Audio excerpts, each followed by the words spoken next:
highly sensitive parents or people and ADHD.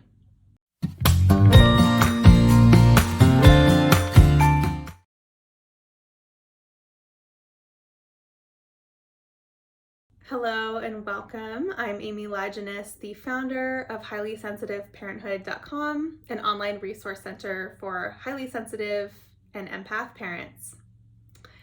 Today I'm sharing on the topic of highly sensitive parents or people and ADHD. So I am a therapist and coach for HSP parents, and the therapy part is part of my other business, Inner Nature Therapy. And full disclosure, just a disclaimer here, although I am licensed and trained as a psychotherapist, this video does not constitute mental health or medical advice or treatment. If you are looking for those things, I will give you some resources at the end of the video. So in my role as a therapist, I often get the question, does ADHD and HSP overlap? And the short answer is yes, they do. Many traits and diagnoses overlap. There are some people obviously who have ADHD and not high sensitivity, and there's some people who have high sensitivity and not ADHD, and there's some people in the middle. One important distinction is that ADHD is a clinical diagnosis. That means it is in the DSM, the Diagnostic and Statistical Manual. So that's the kind of the Bible for clinicians, for psychotherapists, and psychiatrists who are diagnosing mental health conditions. And ADHD, for better or for worse, and that's a whole other topic, is a clinical diagnosis in the DSM. HSP, being a highly sensitive person, there's a kind of a more clinical term for it called sensory processing sensitivity, which sounds like a diagnosis, but it is not a diagnosis. In fact, it is a trait. It is a collection of smaller traits that fall under the umbrella of being highly sensitive. So being an HSP, as defined by Dr. Elaine Aron. So the main area of overlap between ADHD and being a highly sensitive person is in the area of sensory sensitivity. So there's an author, Ned Hallowell, MD, and he wrote Driven to Distraction. He states that people with ADHD often are hypersensitive in one of the sensory domains, sound, touch, or smell. And many of us HSPs also experience this physical sensitivity. Both highly sensitive parents and parents with ADHD tend to benefit from taking steps to reduce that sensory overstimulation. Part of that is, avoiding places that are going to be too chaotic. And part of it is simply taking measures to mitigate the inputs. So what I mean by that is something like wearing earplugs, sometimes dimming the light on your computer screen or your phone if that's feeling too loud, or just dimming the light in your room.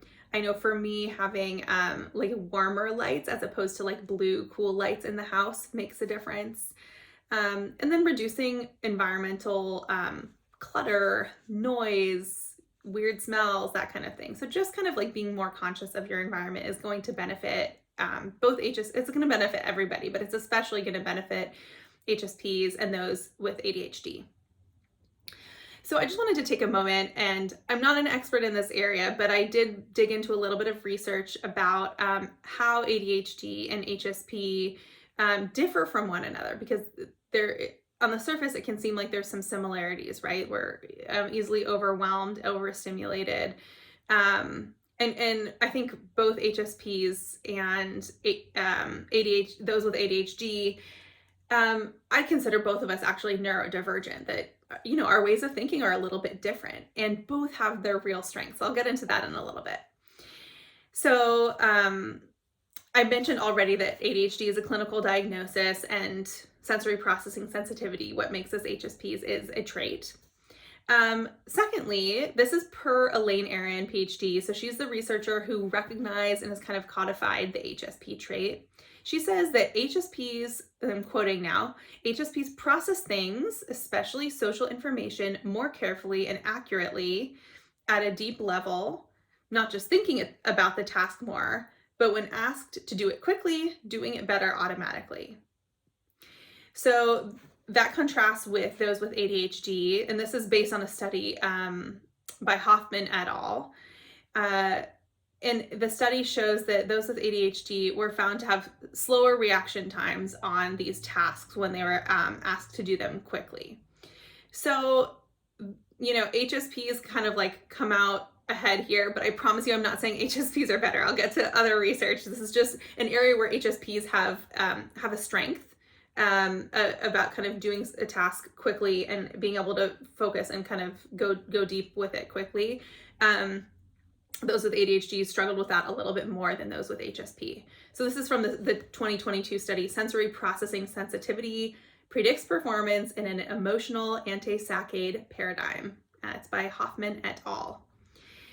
A third kind of difference between ADHD and HSP is that while those with ADHD typically have difficulty concentrating and maintaining focus, HSPs tend to, now again, there's overlap here, and there's certainly, many people who are outliers here, but HSPs tend to be fairly conscientious and focused. However, when faced with a chaotic or overstimulating environment, both HSPs and those with ADHD can face overwhelm and a loss of focus. So this creates challenges for parents, those with ADHD and those who are HSPs, because parenthood is rife with overstimulating situations, as we all know. So that intensity, that difficulty concentrating, that anxiety of being in an overwhelmed, in an overstimulating environment can hold true for those with ADHD and HSPs.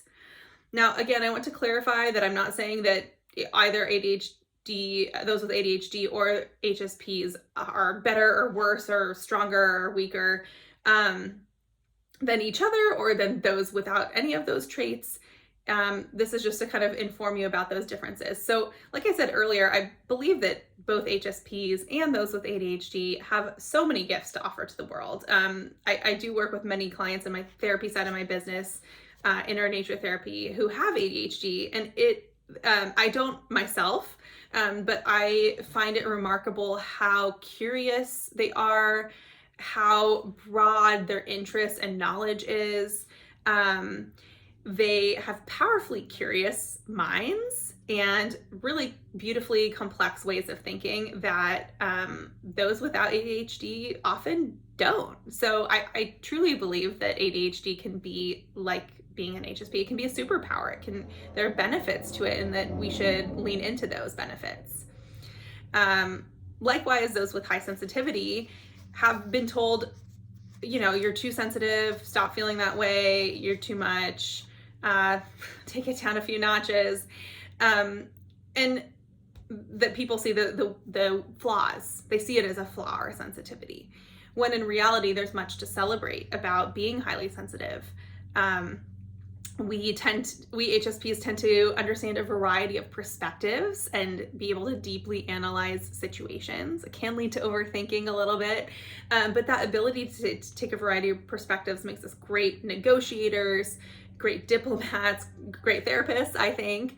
And there's many other fields and areas of our personal lives where those gifts, that empathy and that ability to perspective take and think deeply is a real boon to ourselves and our community. So it's really clear to see for me that both HSPs and those with ADHD can offer unique and important gifts to our families, our workplaces, and our communities. If you are looking for further resources about high sensitivity and ADHD, I am linking that in the show notes. There's a couple of FAQs that go a little bit deeper than I can in this particular episode. And if you are looking for mental health support for diagnosed or suspected ADHD, and you are also an HSP, I would start with the therapist directory at hsperson.com. That is Dr. Elaine Aaron's website, and there's a therapist directory there that breaks down by state or region and can help you find somebody who can really understand ADHD, can really understand HSP. I will say that not all of us are, for example, I tend not to work a lot very deeply with ADHD. I have had several clients who have that diagnosis, but it's not an area of expertise for me. So I'm not referring you to my own practice for this particular video, but I do encourage you to seek out somebody. I know there are people out there who specialize in both. A simple Google search can also be very helpful with that if you're looking for support for highlighting the gifts of both of these and managing whatever challenges are arising for you. So I hope this has been informative for you. Like I said, there's more info, further resources linked below, and I look forward to connecting with you again soon. Take care. For more resources, including our signature Highly Sensitive Parenthood online course, visit highlysensitiveparenthood.com.